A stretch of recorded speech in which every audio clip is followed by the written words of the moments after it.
Hello sir, ഒരാഴ്ചത്തെ ലീവിലാണല്ലോ. Okay, ഞാനൊന്ന് വിളിച്ചു നോക്കട്ടെ. എവിടെയാണ് ലൊക്കേഷൻ? ഞാൻ മെസ്സേജ് പാസ് ചെയ്യാം. സാർ കുറച്ച് ദിവസമായിട്ട് ഇങ്ങോട്ട് വരാറേ ഇല്ല. എന്തെങ്കിലും ഒഫീഷ്യലായിരിക്കും. ഓക്കെ, എൻ്റെ ഡ്യൂട്ടി കഴിഞ്ഞു. പക്ഷേ ഞാനിവിടെ പറഞ്ഞേൽപ്പിച്ചേക്കാം.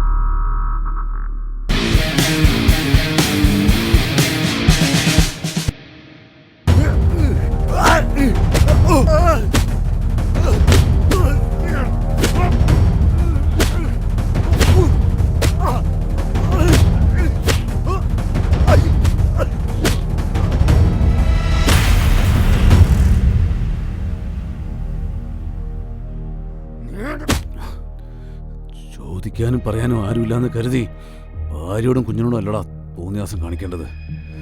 ഇനി നീ എന്തെങ്കിലും ഗുണ്ടായസം കാണിച്ചെന്നറിഞ്ഞാ കൊന്ന് കെട്ടിത്തൂക്കും ഞാൻ. ഒരു പട്ടിയും വരില്ല ചോദിക്കാൻ. മനസ്സിലായടാ നായിന്റെ മോനെ?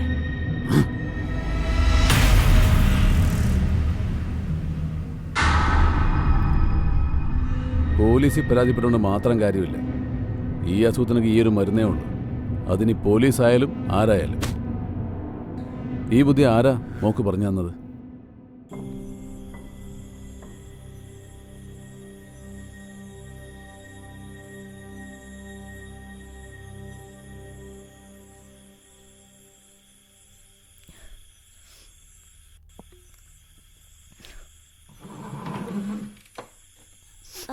അമ്മേ, അച്ഛൻ എന്തിനാ നമ്മളെ എന്നും അടിക്കുന്നേ?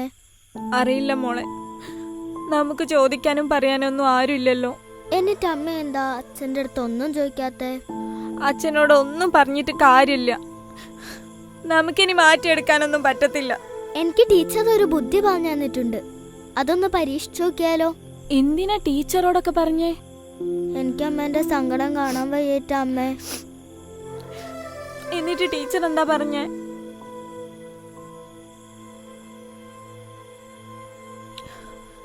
പിടിക്കപ്പെട്ട നമ്മളെ രണ്ടുപേരെയും കൊല്ലും.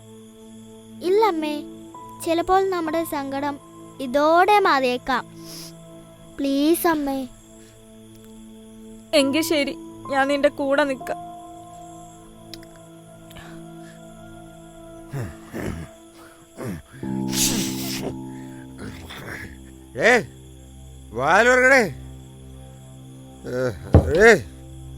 എവിടെ പോയി ചത്തി കിടക്കണേ?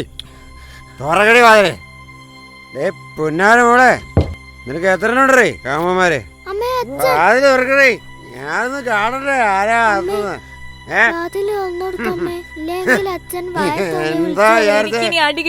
ഞാൻ മണ്ടനാന്ന് കരുതേ. ഏതാടി ഇത്ര പ്രിയപ്പെട്ടവൻ? വാതില് തുറക്കണേ.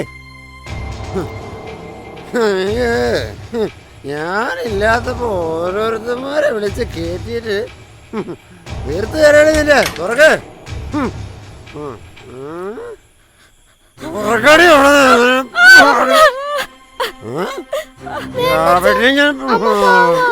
അടങ്ങി ഒതുങ്ങി നിന്നോണം.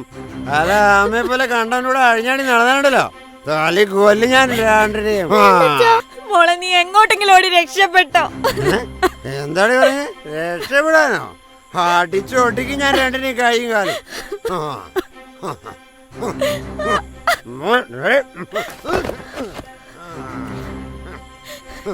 എന്നോടാ കളി.